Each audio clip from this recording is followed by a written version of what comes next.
It's time to relax, grab a drink, pull up a chair by the hearth, and have a seat in the Skald Circle to listen to the tale of the 3 Golden Hairs from Wendish Folklore, as told by Casimir.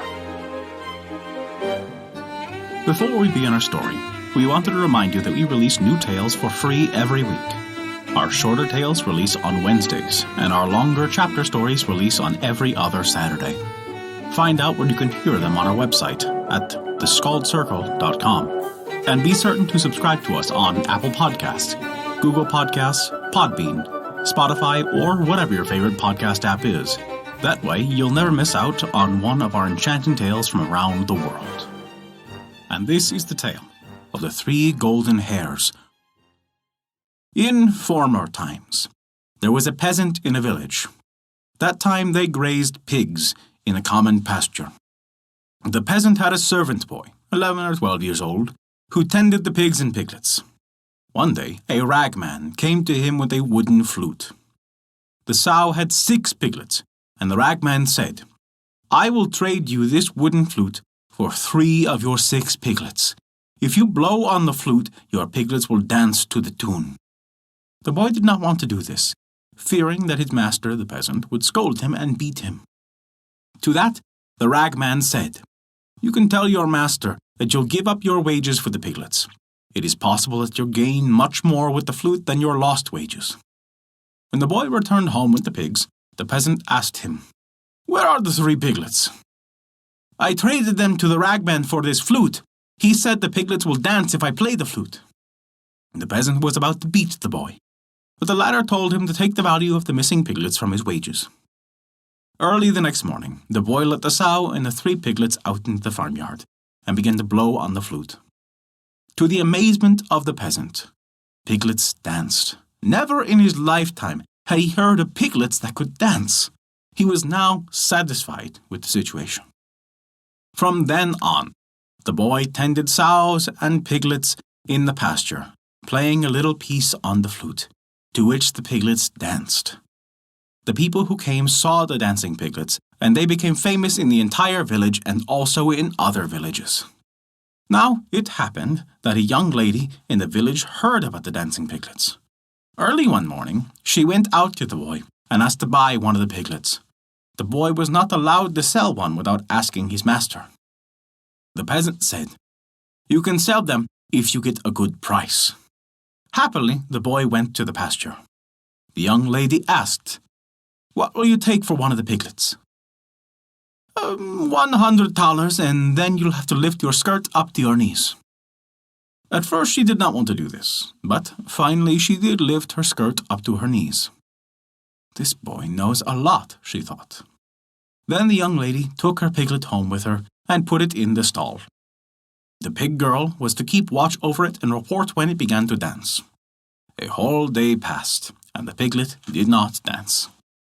The young lady thought, if I had 2 of them, then they would dance for sure. So she went to the boy and asked how much a second piglet would cost. $200, and you lift your skirts up to your waist." She did not want to do this, but the boy said, "I'll not sell the piglet for any other price." She thought, this boy knows how to shame a girl, and she did what he asked, then gave him $200 and took the piglet home with her. She thought the 2 piglets would dance, but they did not. On the 3rd day, she went once again to the boy and said that it was not true that the piglets could dance, but the boy said that they could indeed. So then she thought that if she had all 3, they would dance, and she asked how much the boy wanted for the 3rd piglet. He said, $300, and lift your skirt above your navel. She did not want to do this, and thought about it for a long time. But finally, she gave in. Now, this young lady had an unusual mark, 3 golden hairs above her navel. When she returned home and had all 3 piglets together, she thought that they would dance. But they did not. So she sent a messenger to the boy, complaining that he had cheated her. The boy insisted, however, that they had danced for him. Then the peasant said, "Send the wooden flute to the young lady. We received a good price for the piglets." So the boy gave the flute to the messenger and asked him to tell the young lady to play a while on it, and then the piglets would dance for sure. When the young lady blew on the flute, the pigs danced, and she was very happy, for no one else had pigs like these, and she sent a generous tip to the boy. Some months later, the young lady announced that she wanted to marry. She would give a feast and invited all the young gentlemen. She proclaimed she would marry the one who could guess what her unusual mark was. On the appointed day, all the suitors sat around the table eating and drinking. The boy heard about this, and he sneaked into a corner. Beforehand, he supplied himself with some peppermint drops, thinking that no one would offer him anything to eat. After dinner, the guessing began, and no one could identify the young lady's mark. A half-an-hour pause was declared to give everyone time to think. They continued with the guessing, but no one was right. After a third round of guessing, still no one succeeded. Finally, the boy shouted, "I know what the young lady's mark is." "Out with it! What is it?" said everyone.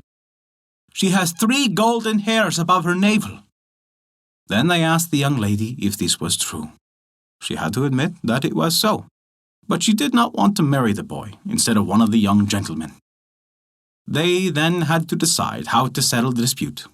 One said one thing, another said something else, and finally they decided to. Now, I'm not allowed to say what happens next, but in the end the boy did indeed get the young lady, and he became her gentleman. And that is the tale of the 3 golden hairs from Wendish Folklore. Thank you for listening to our story. If you enjoyed it, we recommend taking a look at our Patreon page, as noted in the description below. You can earn great rewards while also supporting us, to keep these stories alive for generations to come. Also, remember to subscribe to us on your podcast app, and leave us a 5-star rating if you enjoyed this story. A special thank you to Kat for their support this month. Without your contribution, we wouldn't be able to continue these stories, and we truly appreciate it. Visit theskullcircle.com to stay up to date with all of our current events, news, and much more. Not only that, but you can also visit our story archive of every tale we have ever told. It's sorted by origin and region for the convenience of your listening pleasure. Thank you for listening to our story.